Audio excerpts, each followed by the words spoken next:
Mike, afternoon. How are you faring during this pandemic? I'm faring okay. I haven't actually made a lot because I had a huge amount of pots before just as the pandemic started. Right. I had a firing because I had a student here from Switzerland. We did a firing, and then about when she went back, I did another firing. So I've got lots and lots of pots. So I didn't have a huge incentive to make any more. I hadn't got much space. But then I got really excited I thought, oh, I could make some really big pots. So I've been making 50-pound pots and 30-pound dishes. That is the weight and not the price. That's the weight, yes. Okay. Just in case anyone's not sure. Yeah. Yeah. But the pandemic's pretty strange. It's interesting because I read a book in about 2007, I think it was, called Bird Flu, which was about the 1918 influenza, or that some people call it Spanish flu. Yeah. You remember that one, where 60 to 100 million people died? This particular virus isn't an influenza virus; it's a coronavirus, and of which there are hundreds and hundreds. But it was interesting. I was sort of expecting an outbreak because this book said it's not a question of if, but when, because it's going to happen again if we don't change things. And with these live markets in the East, which cross-contaminate viruses, and in the West, where we use antibiotics a lot in factory farms, that's a breeding ground for viruses. And I think it's a time to seriously rethink all that. And I don't know if you know the numbers, Mike. Do you know the numbers of how many animals are killed a week in England? In the UK, this is just the UK. It's 2.5 million. And it seems to me we're just copying habits of a previous generation which aren't appropriate for today, because it's just it's a breeding ground for trouble. Is this a veiled pitch, Mike? I know you're vegetarian. Yes. So yes. Is this a none too veiled pitch that we all ought to be vegetarian? Is that what you're saying? No, everybody has personal choice. I'm just saying that a lot of things need to be rethought, and I think that's one of them. And there's a Leonardo Da Vinci, as you may know, was a vegetarian in 1408, whenever he lived. When was it? 1452 or something. He was born, and he said something which I found wonderful. He said, from an early age, I have abjured the use of meat. That's an old word for it, to avoid. And the time will come when men such as I will look upon the murder of animals as they look upon the murder of men. I sort of wish he hadn't put in such as I, because not many people are going to compare themselves with dear old Leonardo. But, it's something that needs to be rethought. And we need to think carefully about it, because we can get our protein from elsewhere. Yes. Sorry, this has gone very political. No, I don't. It can go. Listen, there's no one watching. You can say what you like. That's all right then. I often think, and maybe this is not a reasonable comparison at all, but 2.5 million animals a week in the UK alone, that's a lot of animals, a lot of life. How many things does our body kill every day in the natural course of us staying alive in order to protect us? Aren't we talking bacteria and viruses and things? That's life. It may not be life that we like, and some of it is good for us and some of it isn't. But our bodies are naturally killing things daily. I just wonder whether that is actually the way of the world. Well, we're conscious beings and we have choice. And, one has to ask oneself the question, what's more important to one, the taste of the flesh of a dead animal or its life, particularly a sentient animal? And it's a question, if you answer, I like the taste of meat, then fine. I'm not saying this is a moral question. Sure. Because, Eskimos clearly couldn't be a vegetarian. But it's just a breeding ground for problems. Yes. And apart from, I think it's unethical. But anyway, it was just something that the pandemic has thrown up for me as, really, really quite important. So I got all serious now. Do you not think we're naturally omnivores? No. You don't? Well, no, we're physiologically frugivores, but culturally omnivores. So we've spread around the world, and we're opportunists. We eat anything, and going back a bit, that was reasonable. If you live by the sea, you eat fish, and so on and so forth. But now, at least in a temperate zone, not in a cold area, we don't need to do that. Sure. Environmentally, it's pretty damaging, apart from anything else. If you grow, I think, when you think 2.5 million animals a week have to be fed, and they're fed with plant foods, which is very, very inefficient. We could get a lot more protein if we just used that land to grow protein, in a different way. That's my opinion. It's just the pandemic has sort of brought it right in front, and I've been thinking about it quite a lot. And what should we do? We'll stop this. We'll stop this in a minute. Yes. What should we do? I've just had something. I, like many people, I suppose, have been spending more time looking quietly at what's happening in my garden. Oh, lovely! Yeah. And yes. I have 3 plants. This is a house we rent, and the stuff was already there. But I have 3 plants of one particular species, and I can't remember what they are. But they have on them what comes before a butterfly? Yes, a chrysalis, or a larvae.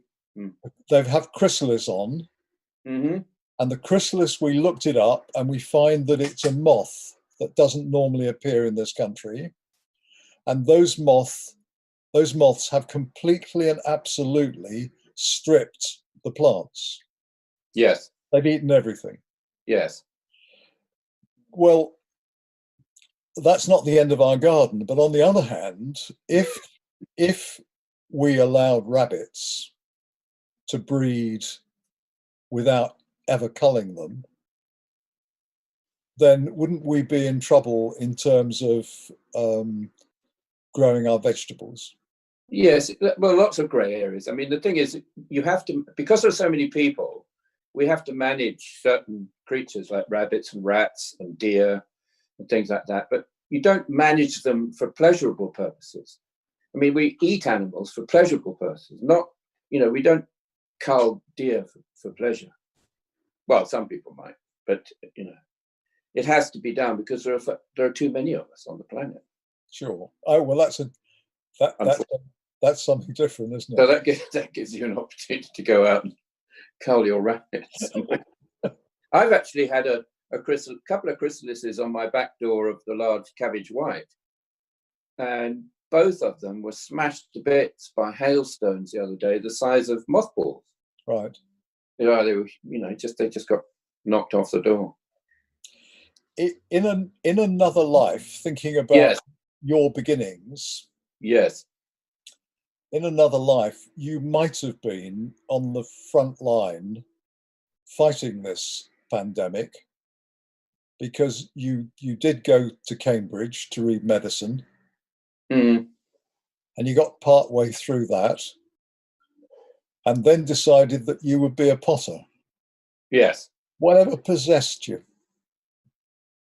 Well, I studied pottery at school under Donald Potter, who was a student of Eric Gill for 8 years. He taught in a very strange way. I mean, I can't call it strange, but he wasn't an intellectual. But he knew when something had a good form, and he would say that's good or that's rubbish, and he wouldn't explain why. So you learnt to look for yourself. And then I did at school. I was good at science, so I went to Cambridge to study medicine because I did biology and chemistry and physics. And when I got there, I got awfully bored. And I kept going to the Fitzwilliam Museum, where there are some wonderful, wonderful pots. And on the way home, I used to drop in the British Museum and see the pots there. And it occurred to me one day, one of these moments you have on a pavement somewhere, or I don't know, it might be in bed, what do you call them? Epiphany moments. Yes. That I could be a potter. And it was like everything dropped away. All my tension that I didn't even know I had fell away. And I thought, all right, let's do that.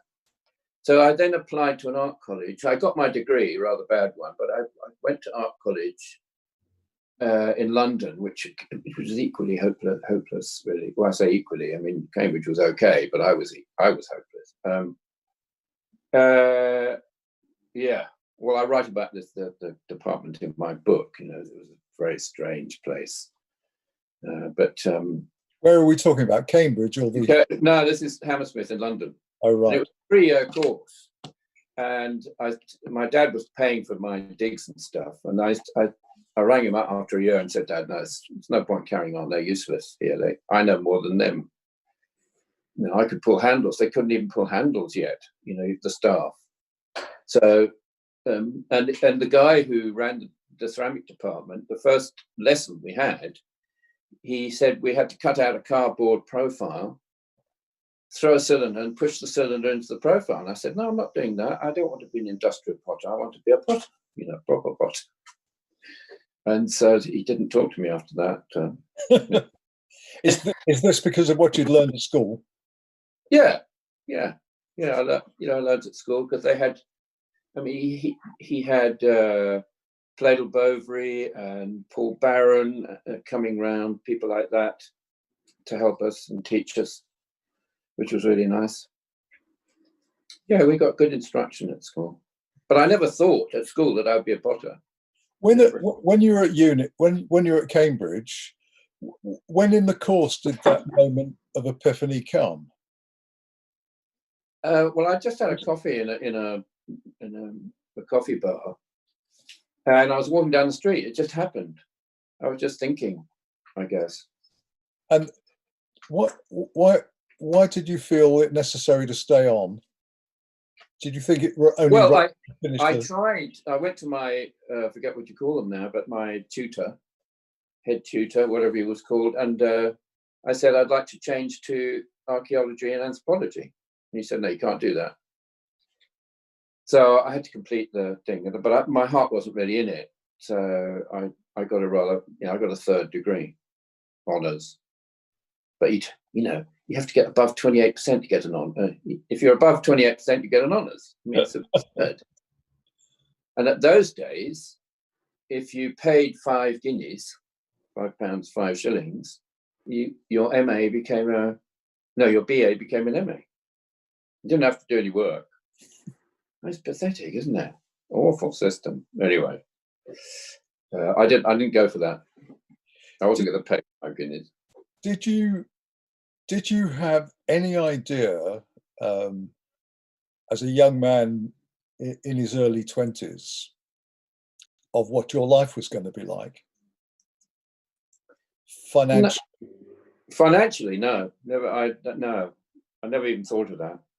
Did anyone say to you, hang on a bit, you know what it's like being a potter, as opposed to being... No, do you know what my dad said to me when I wrote them a long letter from Cambridge on yellow paper, which I still got, because when they died, it was in some folder somewhere.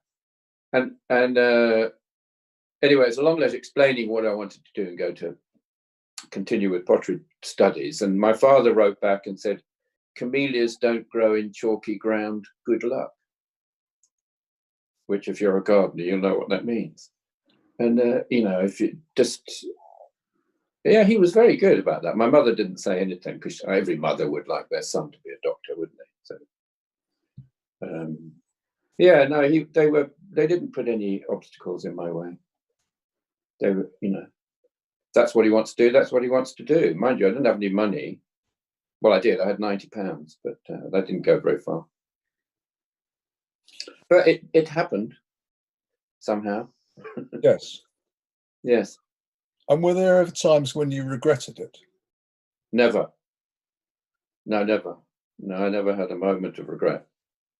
There was a point right at the beginning where I met this wonderful character, Sussex character, who spoke with a strong Sussex accent. And he wanted me to be he was a woodman. And he'd lost several fingers on one of his hands because he chopped them off at various points.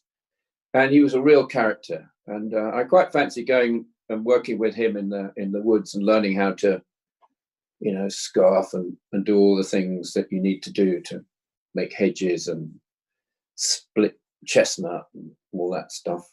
But I didn't, because a Mr. Smollett from London came. He'd seen some pots of mine in the local post office, and he popped in and he said, "Can you make me 100 bowls and 100 of this and 100 of that, 100 of that?" And that set me off. And it was for a restaurant in London, a bit like Cranks, the one that was in near Carnaby Street. I used to go there in the 60s. What? I used to go there in the late 60s. You did? Yes, me too. Yeah. Good place. So where was the real training then for you as a potter? Did most of it come at school? Were you the basic throwing we learned at school. Did nothing about glazes or kiln building, just throwing. But the rest I learned just by what is known as error focused learning, I think, these days, where you make mistakes and you learn.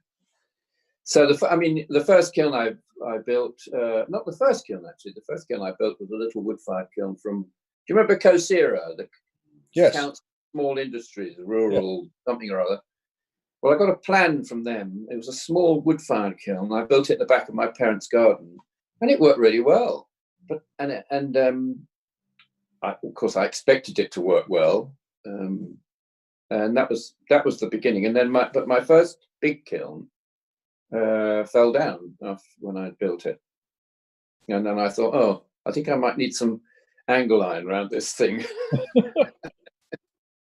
So yeah, you learn slowly, but steeply. And were there older potters or another generation who you were particularly influenced by? Well, yeah, Bernard Leach, Michael Cardew. Interestingly enough, my eyes were opened by Michael Cardew pot, although I preferred at the time, at any rate, Bernard's pots.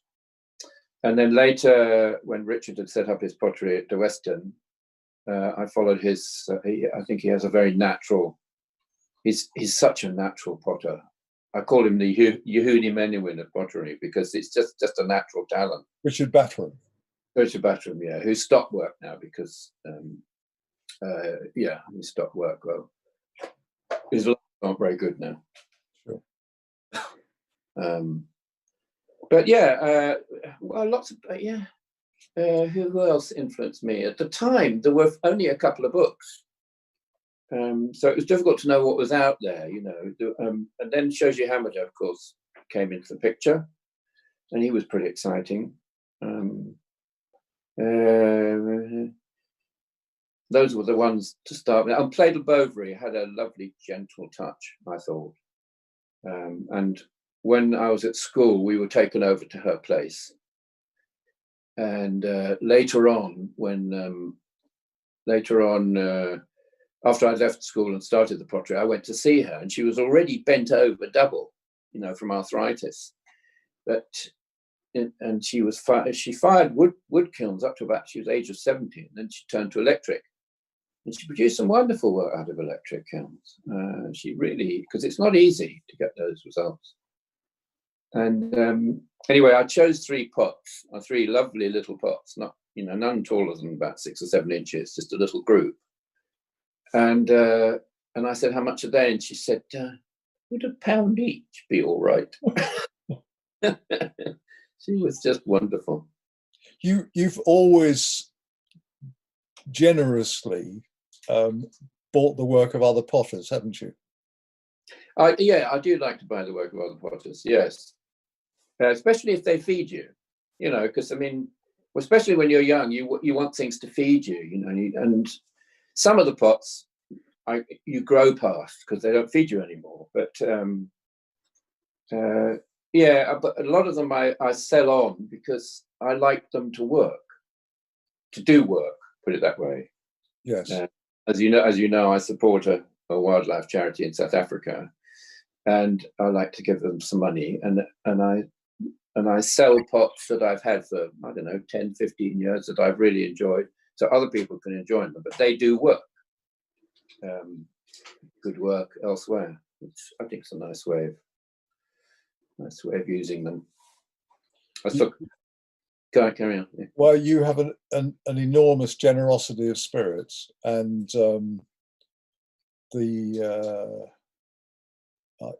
I hope you won't mind me saying on one occasion I bought quite a lot of those pots, didn't I, that you wanted to sell on?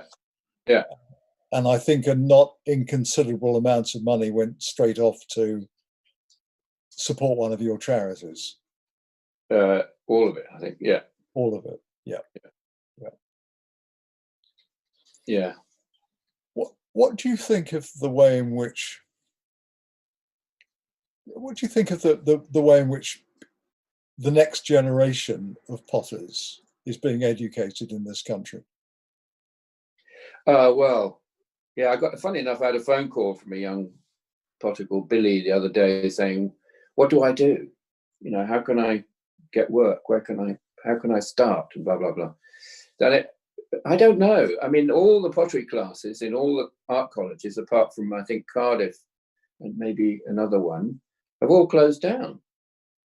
I mean, that's part of the reason why Lisa Hammond started Clay College up in Stoke, was to, you know, give students a chance to get on the rung. I don't know how you start. I mean, the thing is, if you have passion for something, and you really pursue that, something will happen, I imagine. Yes. It does, you know, if people are passionate about something, a sort of pathway opens up in front of you somehow. I don't know how it works, but yeah. I think that well, there are 1 or 2 people who take students on. I mean, Johnny Leach used to, he doesn't anymore. And then there's Witchford pottery, and various others that take people on. And there's a course in Ireland, but I don't know many these days. I'm a bit out of touch, Mike. I'm the dinosaur generation of potters. There's lots of younger ones coming up. I have this theory, I don't know whether you would agree. I have this theory that that there are very few great potters. Okay. Very few, tiny number of really, really good potters or great potters. And that I quite like that 10,000 hours theory.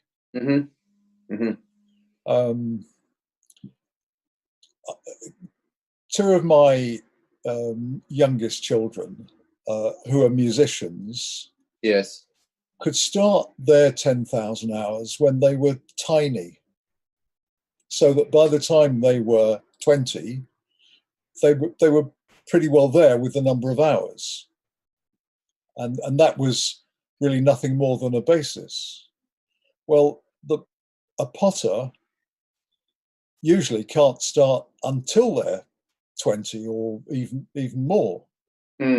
And there's not one skill to learn, there are a host of skills to learn.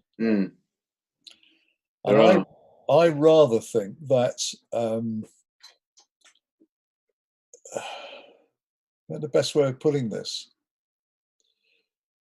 most people are still struggling to make a living, and it's not easy to survive financially, certainly in this country, as a potter. And so very often, by the time a potter has got to their 40s, they perhaps have found some niche. They may not be terribly good, but they found the niche that actually pays them a living. Yeah, it works. Yeah. And then they continue with that niche, and then the next thing they do is teach.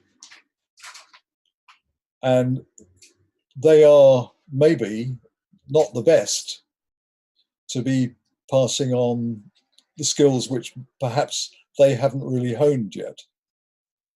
And if the colleges aren't doing it, which they're not, I think that leaves a terrible hole, terrible gap. It does. Yeah. It does. I don't know if you've heard. Have you heard about Weatherigs up in Cumbria? No. Well, it's the last of the country potteries. Bought up. There's been a lot of how should we say, nefarious goings on with the council and various developers and things to try and turn it into a building site. And there are one or two people who are trying to save it and have lessons there, and start lessons for people. It's a wonderful place. I used to visit it when I was up there. So that there's another possibility that might happen. Yes. Yeah, I had to stop. I had to stop potting for a while and teach for 5 years because I lost the pottery down in Cornwall. I mean, you have to do what you have to do. I mean, I wasn't going to compromise. I would rather do something else than compromise. You can't really. If you have depth of feeling for something, you can't compromise it. No. No. There's no way. No. No. Why are pots so important? Why? Yeah. Well, you could say human beings express themselves through form. Form is important. I mean, there are forms that make you go ugh, and there are forms that that enrich you, inspire you, feed you. And I always think of it as if you love someone, it's a direct relationship. If you love a material, you put your love into that material, and strangely, other people can recognize it if they're open in that particular part of their brain or whatever. It's rather mysterious, but we can recognize when something has a life, is lively, whether it's dance, whether it's literature, whether it's music, any of those forms, nature form, it's all form. it's interesting because I love subatomic physics, and in physics there are energy particles and matter particles. And if I cut you in half, Mike, I couldn't find you because you're not a form. You're formless, but you need the form to be who you are. So hence the Buddhist which I quote in the film that you made of me, which I love, is the Paramitra Sutra, which says form is emptiness, and the very emptiness is form. And you can't. So that liveliness, that vitality, that thing that we all have and get excited in my case about pots, you try and engender in your work and hope that you can do it. You don't really know until people come along and say, well, that's nice. And, you know, that's what art's actually. You reminded me, do you know the great Buddhist teacher or the great Indian teacher, what Buddhist Indian teacher, Janin Krishnamurti, remember? Yes. You know, yeah, well, I went to one or two of his talks in Brockwood Park. Did you? Yeah, and after one of his talks, somebody said to him, what is art? And he thought for a minute, and then he said, putting things in the right place.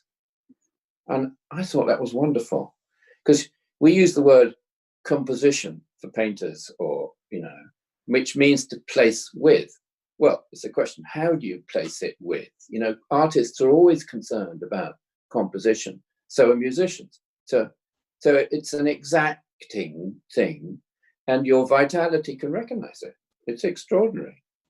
But I really like that definition. It's very simple. But it's, yeah, anyway.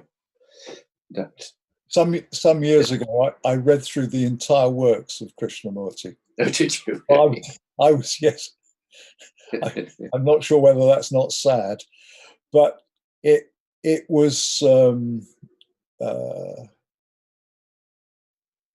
But here's the problem, and maybe yes. you would explain it. If we can all recognise great form, why is there so much shite bought? Well, we can't. Is there something wrong with the way in which we educate? Yes. Yeah, we block a lot. I mean, the word education comes from the Latin or Greek, I can't remember which, educare, which means to lead. That's educare, out, lead out. In other words, pull the qualities of a person out. Now, if you're a teacher, you don't know those qualities, but we treat children and people in education as if they're an empty shell, which we need to indicate, not educate. We push stuff in, and we feed a rapacious economy, which is like a virus destroying its host. You know, so we need to rethink a heck of a lot. And there's a wonderful guy actually on YouTube. He does call, you may have heard of him, Sir Ken. I keep thinking, what to call him, Livingston. It's not Livingston. Ken Robinson, who's an educationalist, and he gives talks, and he is essentially saying we're still using the format of the 1860s to educate people, which is an authoritarian figure telling people what to do. I mean, it's not quite like that, and there are some wonderful schools and wonderful teachers. But he's saying that essentially the schools do tend to kill creativity, particularly in bright people, because they get bored with the system. And he said even in extreme cases, we say they've got ADHD because they're bored, you know. So I think the system needs to be, everything needs to be rethought, because we're in a completely different situation now in the world. We've got how many people? 8 billion people.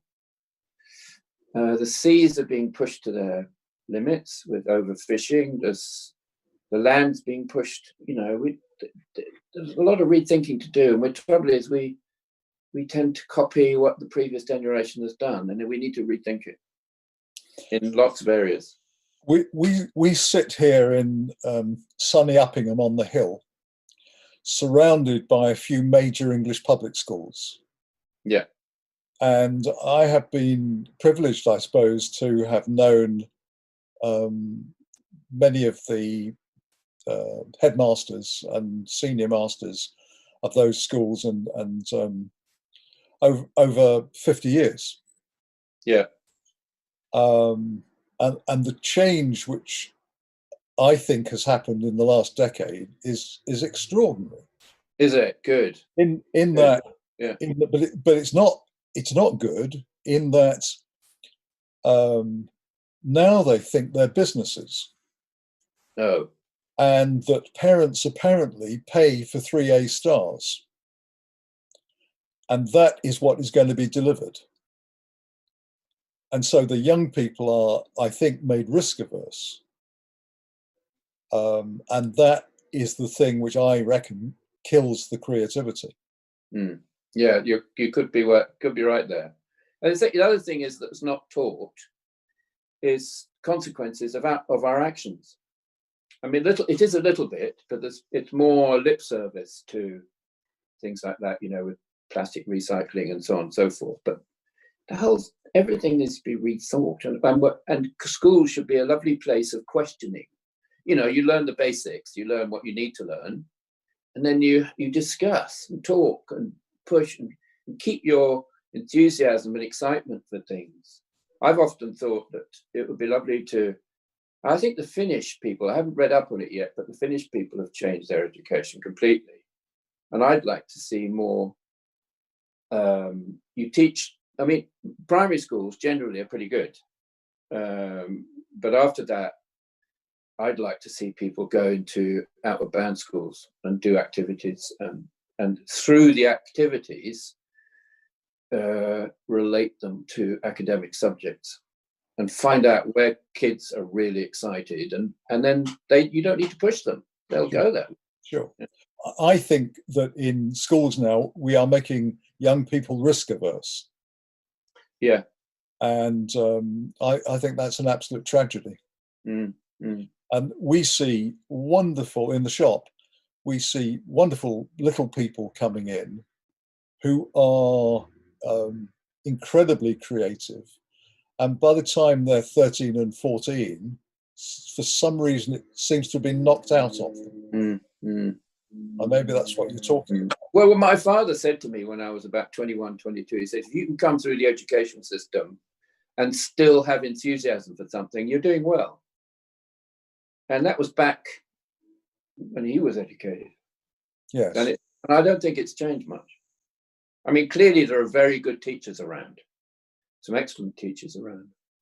That guy who's just, tragically died in Reading was clearly an excellent teacher and all the students, he looked up to him, and he was interested in global issues. So, I mean, that really lifted my heart when I heard that, and what a tragedy that he should have gone. Yes. Yeah, awful. But it strikes me it's a strange problem in terms of deciding what is good form and educating for this, because in life, I think I said this previously in a chat with someone else, both cream and scum rise to the surface. And for most people, it's very difficult for them to tell the difference. Right. And there's often the real money is in the scum. Yeah. And but it doesn't say much about our education system. Well, I find this quite, because I have no education whatsoever. I didn't go to university, haven't got a degree. It's quite easy for me to say these things, but that's what it looks like from where I sit. And we don't seem to educate people to have the eyes or to actually to determine, what is good and what is not. Yeah, well, I always call it, the windows to your soul, and everybody has slightly different ones. But you must have one, otherwise, you know, you just get blown around by society and you know, start following the Joneses and all the rest of it. But a friend of mine actually calls it, said that what's missing in education is we're not joining up the dots, which I think is quite a nice way of saying we're not seeing what needs to be done. All we're seeing is what we can get. You know, so it's a me situation rather than a what can we do to improve it situation. And which some people have naturally in them, but most of us don't. Yeah. But we tend not to encourage passion, do we? Which is perhaps what you're talking about. Yeah, I think you're probably right. Or it's not recognized.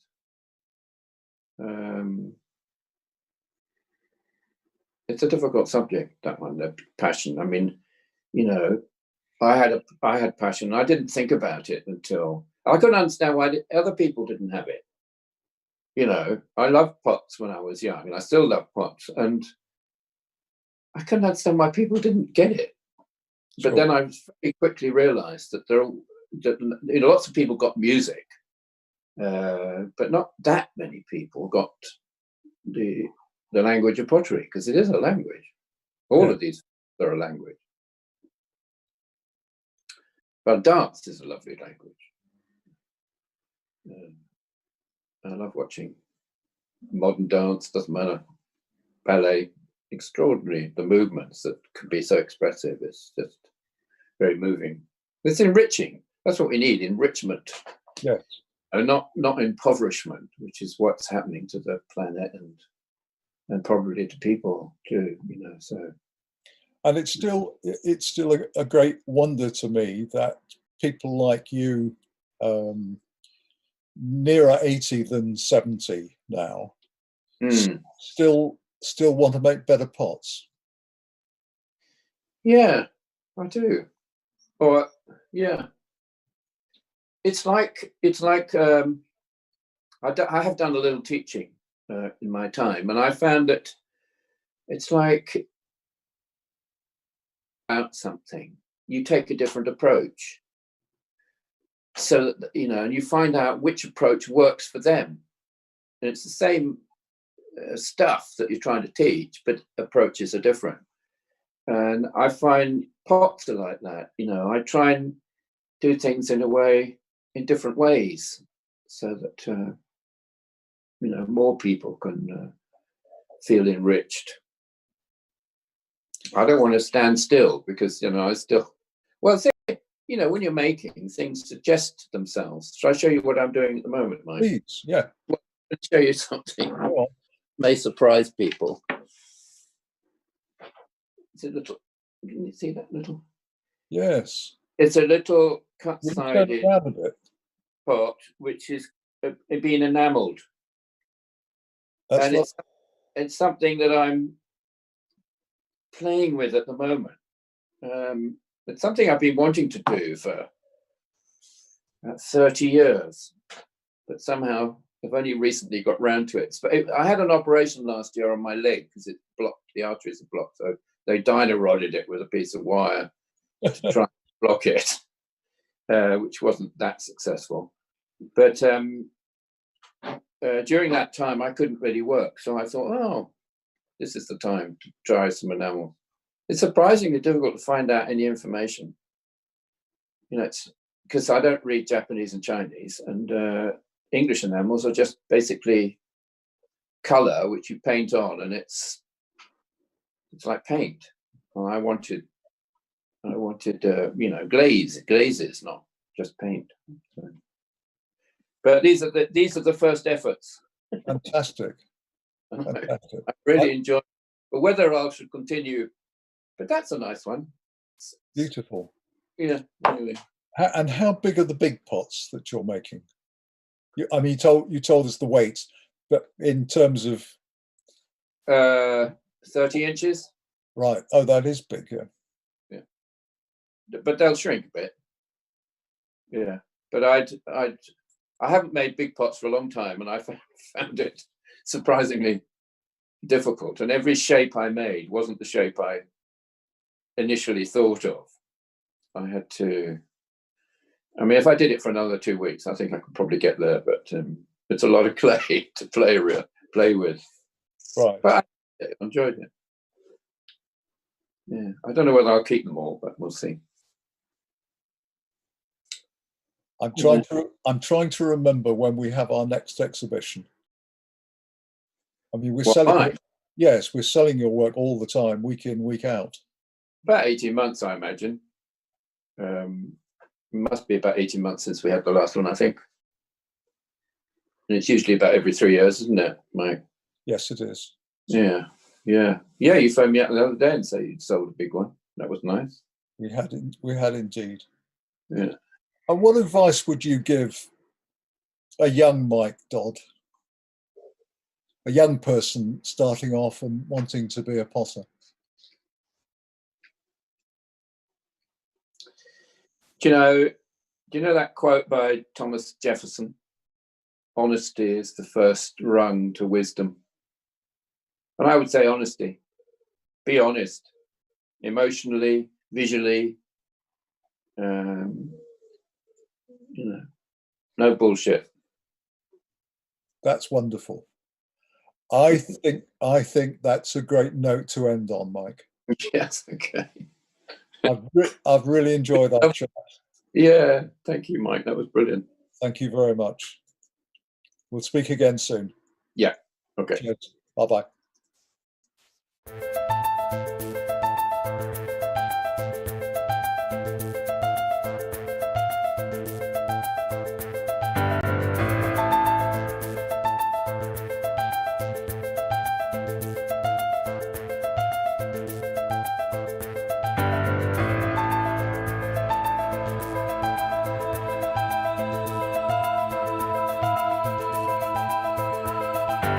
We need to educate, entertain our customers.